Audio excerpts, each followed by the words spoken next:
রাজপ্রাসাদে রাজকুমারীর যে বন্ধুটা এসেছে তার সাথে দেখা করা হলো না আমার। আমার মনে হয় তার কাছে গিয়ে যদি আমি কথা বলি তাহলে নিশ্চয়ই আমার মনের সব প্রশ্নের উত্তর আমি পেয়ে যাব। এ কি প্রতাপ, কোথায় যাচ্ছ? নিশ্চয় তুমি তোমার মাকে খুঁজতে যাচ্ছ, তাই তো? কিন্তু তোমার মা তো এই মুহূর্তেই প্রাসাদেই নেই। কি বলছো কি? মা প্রাসাদে নেই মানে? কোথায় কোথায় গেছে মা? এ কি, তুমি তুমি এসেছো? ভালো হয়েছে তুমি এসেছো, না হলে আমি নিজেই যেতাম তোমার সাথে দেখা করতে। জানো, তোমাকে একদিন না দেখলে আমার দিনটা একটু ভালো যায় না। আজ সারাটা দিন আমি তোমাকে দেখিনি, তাই তো মনটার মধ্যে বড্ড ছটফট করছিল তোমাকে দেখার জন্য। এ কি প্রতাপ, এসব কি বলছে কি? এর নাম কুমকুম, সেটা কি করে হতে পারে? ও তো আমার ফুলকুমারী, আর রানীমা গিয়ে আমার ফুলকুমারীর সাথে প্রতাপের বিবাহ ঠিক করে এসেছেন। রাজকুমার চন্দ্রকুমার, তুমি এসেছো, যাক ভালোই হয়েছে। শোনো রাজকুমার, আমাদের আর যেতে হবে না, কুমকুম নিজেই এসেছে, আর তোমার সাথে কুমকুমের পরিচয়টাও করিয়ে দেওয়া হবে। এই যে সামনে দেখতে পাচ্ছ, এই মেয়ের কথাই আমি তোমাকে বলেছিলাম, আর তুমি শুনলে খুশি হবে যে মা ওদের বাড়িতে গিয়ে আমার আর কুমকুমের বিয়ে পাকাপাকি করে এসেছে। না না, এটা কি করে সম্ভব? আমার ফুলকুমারী কি করে কুমকুম হতে পারে? আর কি করে বা প্রতাপের সাথে বিবাহ হতে পারে? এ কি, ফুলকুমারী তো চুপ করে আছে, তার মানে কি ফুলকুমারীও নিজে থেকে রাজকুমারকে বিবাহ করার জন্য প্রস্তুত? কই, ও তো একটিবারের জন্য আমার সাথে কথা বললো না। তার মানে কি সত্যি সত্যি ফুলকুমারী আমাকে ভুলে যেতে চায় আর প্রতাপকে বিবাহ করতে চায়? এই রাজকুমারকে দেখা মাত্রই আমার মনটার মধ্যে এমন উতলা হয়ে উঠলো কেন? এই রাজকুমারীর মুখখানা আমার বড্ড পরিচিত। ওনাকে আমার কাছে পেয়ে মনে হচ্ছে আমি যেন সব কিছু ফিরে পেয়েছি। কিন্তু এমনটা হওয়ার কারণ কি? কে উনি? কিছুই তো বুঝতে পারছি না আমি।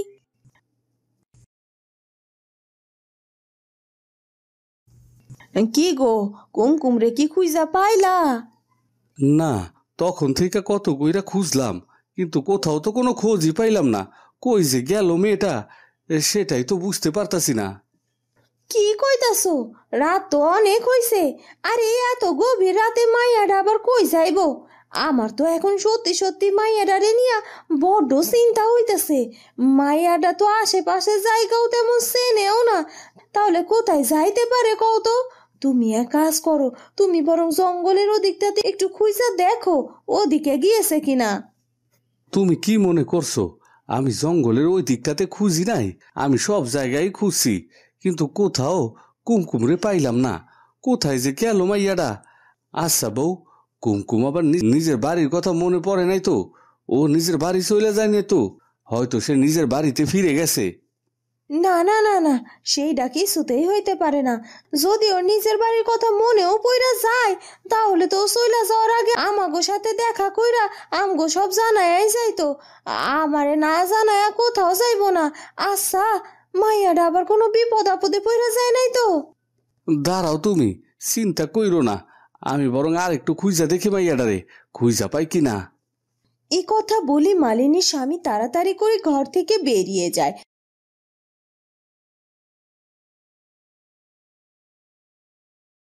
ওদিকে সাধু বাবার ধ্যান ভঙ্গ হওয়ার পর সাধু বাবা কোনো কথা না বলে চুপচাপ বসে থাকে। সাধু বাবা, আপনি এইভাবে চুপ করে বসে আছেন কেন? এত তাড়াতাড়ি আপনার ধ্যান ভাঙলো, তার মানে কি আপনি কোনো বিপদের ইঙ্গিত পেয়েছেন? তার মানে কি আমি আর কখনো কোনো দিনও এই আয়না থেকে মুক্তি পাবো না? আমি কি চিরকাল এই আয়নার মধ্যেই বন্দী হয়ে থাকবো? নানা ফুলপরি, শুধু শুধু দুশ্চিন্তা করছো।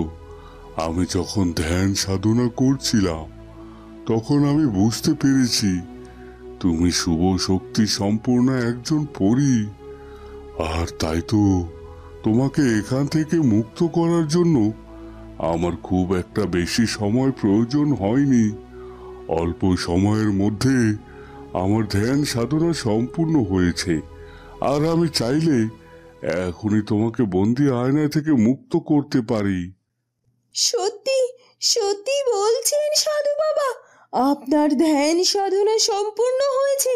তার মানে আমি আয়না থেকে মুক্ত হয়ে যেতে পারবো?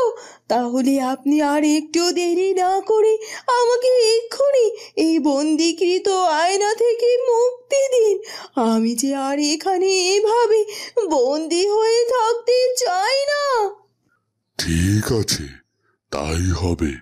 আমি তোকে মুক্ত করে দিচ্ছি। এরপর সাধু বাবা উঠে দাঁড়ায় এবং তার শক্তি প্রয়োগ করে সেই জাদু আয়নাটির উপর। আর সাথে সাথে সেই জাদু আয়নাটি অদৃশ্য হয়ে ফুলপুরি সেই জাদু আয়না থেকে মুক্ত হয়ে যায়, কিন্তু সে পরী রূপ থেকে একটা মানুষ রূপে রূপান্তরিত হয়। সাধু বাবা, এ কি হলো? আমার পাখা কোথায় গেল? ফুলপুরি, এখন থেকে তুই সাধারণ মানুষ হয়ে গেছিস, আর তাই তো তোর শক্তি সহ তোর পাখা চিরকালের মতো তোর কাছ থেকে হারিয়ে গেছে। আর এখন থেকে তোকে সাধারণ মানুষের মতোই জীবনযাপন করতে হবে। এই কথা বলে সেই সাধুটি সাথে সাথে অদৃশ্য হয়ে যায়। এ কি, সাধু বাবা কোথায় চলে গেল? সাধু বাবার কাছ থেকে তো জানা হলো না যে আমার বোন কোথায় আছে, আর আমি বা কোথায় আছি, আর কি করেই বা আমি আমার বোনের কাছে যাব? কি হলো কি চন্দ্রকুমার? তুমি যে আমার কোনো কথার উত্তর দিচ্ছ না, আর তুমি তো আমার কুমকুমের দিকে তাকিয়ে আছো।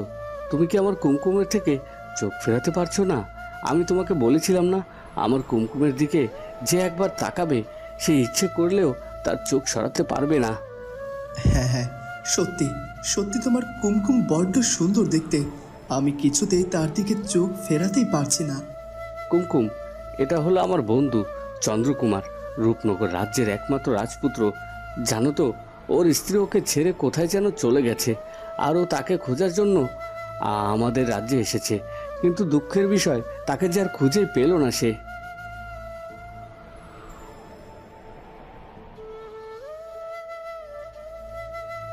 এ কি কুমকুম, এত রাতে তুমি রাজপ্রাসাদে কোনো দরকারে এসেছো নাকি মা? না না, রানীমাকে এখন কিছুতেই বলা যাবে না যে আমি রাজকুমার প্রতাপের সাথে আমার বিয়েটা ভাঙার জন্য এখানে এসেছিলাম। তাহলে রানীমা হয়তো বা রেগে যেতে পারেন, আর মালিনী দিদির ওপরেও রাগ করতে পারেন, আর আমি সেটা কি করে হতে দিতে পারি? আর রানীমা যদি মালিনী দিদিকে সব কিছু জানিয়ে দেন, আর ওনাকে যদি এই রাজপ্রাসাদের কাছ থেকে ছাড়িয়ে দেন, তাহলে তো মালিনী দিদি অনেক বড় বিপদে পড়ে যাবে। না না না, আমি কোনোভাবেই মালিনী দিদিকে কোনো রকম বিপদে পড়তে দিতে পারি না। কি হলো কি কুমকুম, তুমি চুপ করে আছো কেন? বলো, কোনো দরকারে এসেছো নাকি? না না রানীমা, আসলে না, আমি রাজপ্রাসাদের পথ দিয়ে যাচ্ছিলাম, কিন্তু অনেকটা রাত হয়ে গেছিল তো, তাই আর কি একা একা ফিরতে পারিনি। আমি রাজপ্রাসাদের ভেতরে ঢুকে পড়েছি। ও আচ্ছা, বুঝতে পেরেছি। একা একা জঙ্গলের পথ দিয়ে তুমি বাড়িতে ফিরতে পারছিলে না, তাই তো? যাক, এসেছো, ভালোই করেছো। প্রতাপ, যা তো বাবা, তুই কুমকুমকে মালিনীর বাড়িতে পৌঁছে দিয়ে আয়। হ্যাঁ হ্যাঁ মা, আমি এক্ষুনি কুমকুমকে নিয়ে যাচ্ছি। চন্দ্রকুমার, তুমি যাও, বিশ্রাম করো। আমি কুমকুমকে মালিনীর বাড়িতে রেখে ফিরে আসছি। চলো কুমকুম। এরপর রাজকুমার প্রতাপ ফুলকুমারীকে সাথে করে নিয়ে রাজপ্রাসাদ থেকে বেরিয়ে যায়, আর রানীমাও চলে যায় তার কক্ষের দিকে।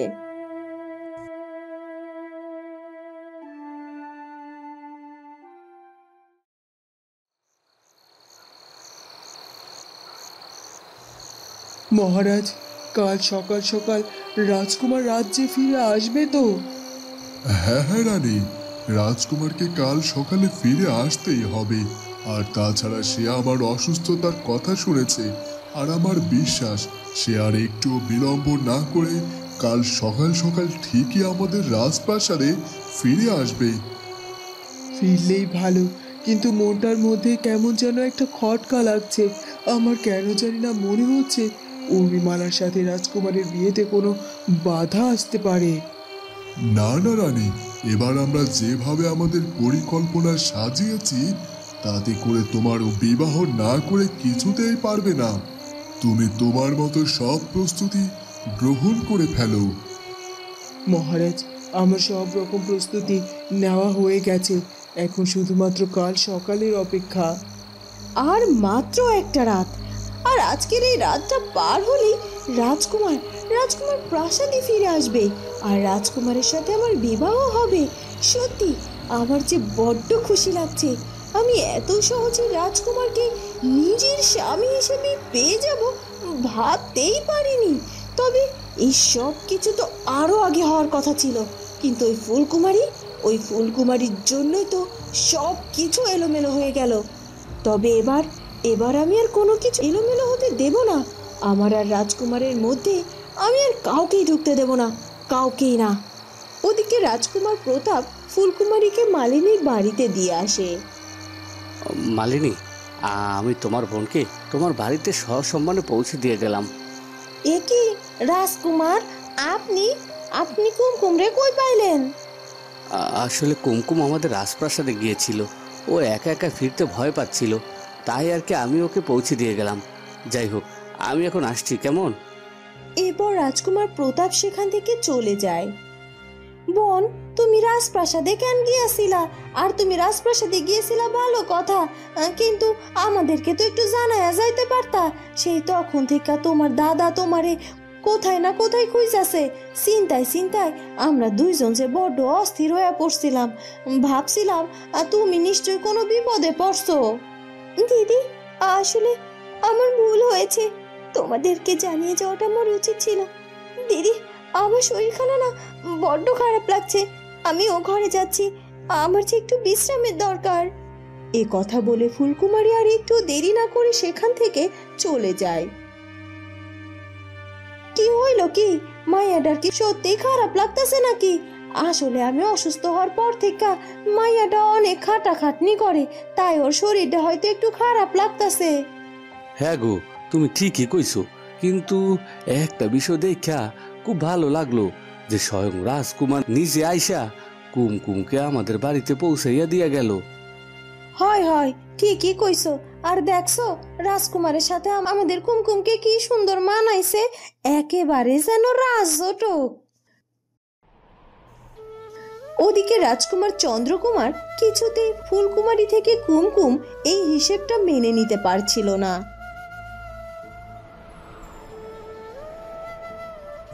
না না, এত বড় ভুল কি করে হতে পারে? ও কখনোই কুমকুম হতে পারে না। ও আমার ফুলকুমারী, আর আমার ফুলকুমারীকে চিনতে আমার এতটা ভুল হওয়ার কথা নয়।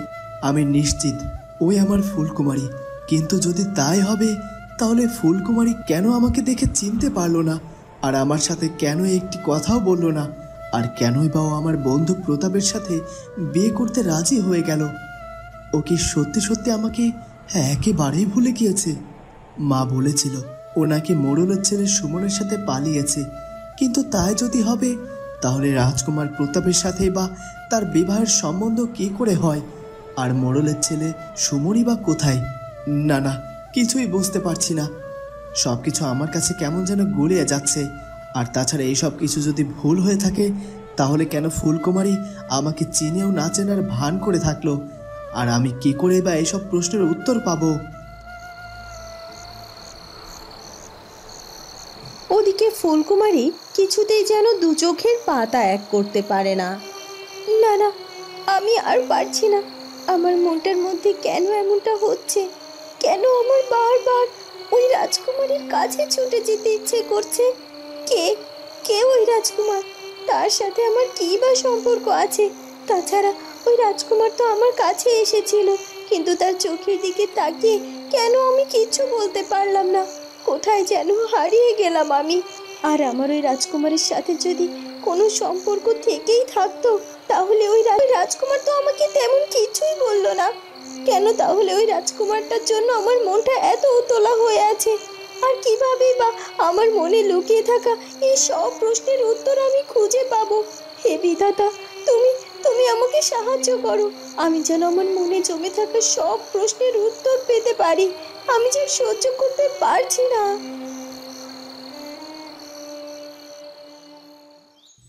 সকাল হয়ে যায়।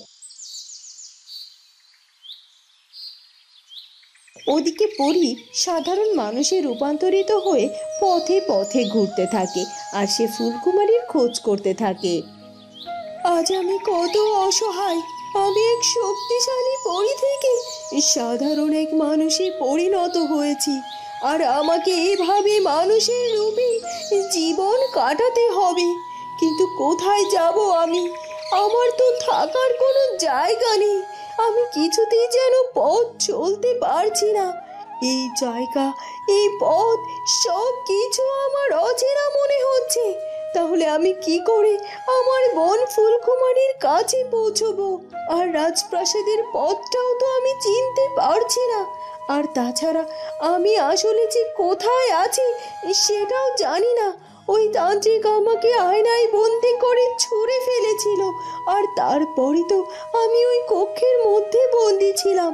কিন্তু ওই কক্ষ থেকে বেরোনোর পর আমার কাছে সব কিছু কেন অচেনা মনে হচ্ছে। আমি রূপনগর রাজ্য থেকে অনেক অনেক দূরে রয়েছি, কিন্তু আমি যেখানে রয়েছি এটা কোন রাজ্য সে সব কিছুই তো আমি জানি না।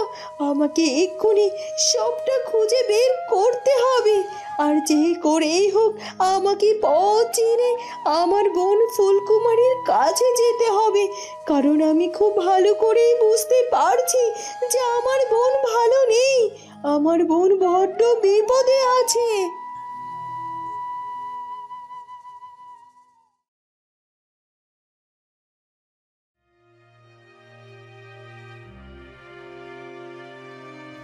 ওদিকে সকাল সকাল উর্মিমালা রাজপ্রাসাদে এসে হাজির হয়।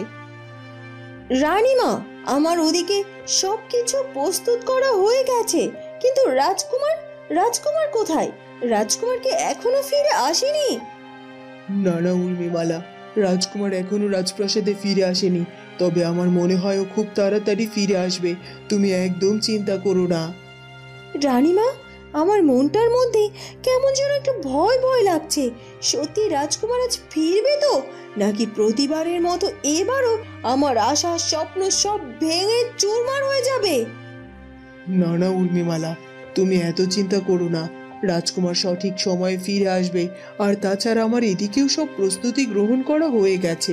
রাজকুমার ফিরে এলে ওর সাথে তোমার বিয়ে যত তাড়াতাড়ি সম্ভব দিয়ে দেওয়া হবে, আর রাজকুমারকে বিয়ের জন্য রাজিও করা হবে। আমার বিশ্বাস রাজকুমার এবার রাজি হবেই হবে।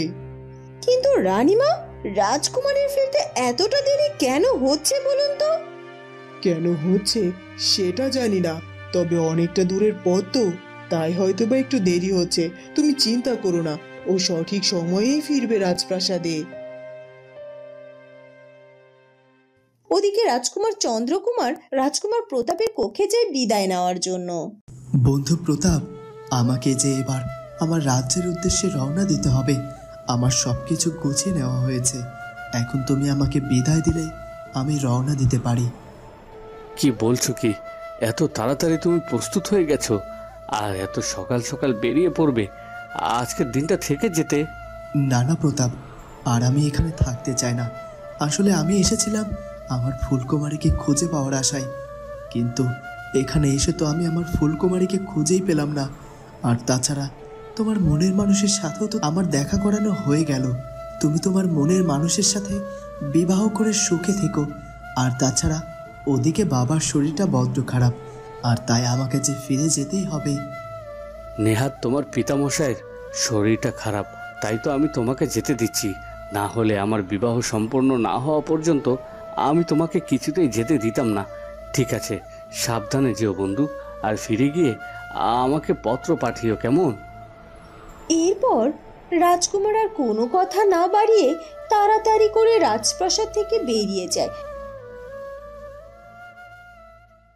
কিন্তু রাজকুমার আগে তার প্রাসাদের উদ্দেশ্যে রওনা না দিয়ে সে অন্য পথে তার ঘোড়া ছুটায়, আর কিছুটা দূর এগিয়ে গিয়ে তার ঘোড়া থামিয়ে সে ঘোড়া থেকে নেমে পড়ে। না না, এভাবে আমি আমার প্রাসাদে ফিরে যেতে পারি না। যদি এভাবে আমার রাজপ্রাসাদে ফিরে যাই তাহলে আমার মনের সব কথাগুলো যে জমা পড়ে থাকবে।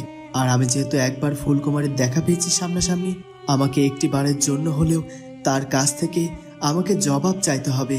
সে কেন আমাকে চিনেও না চেনার ভান করেছে, আর কেনই বা সে নিজেকে কুমকুম পরিচয় দিয়ে রাজকুমার প্রতাপের সাথে বিবাহ করতে চাইছে।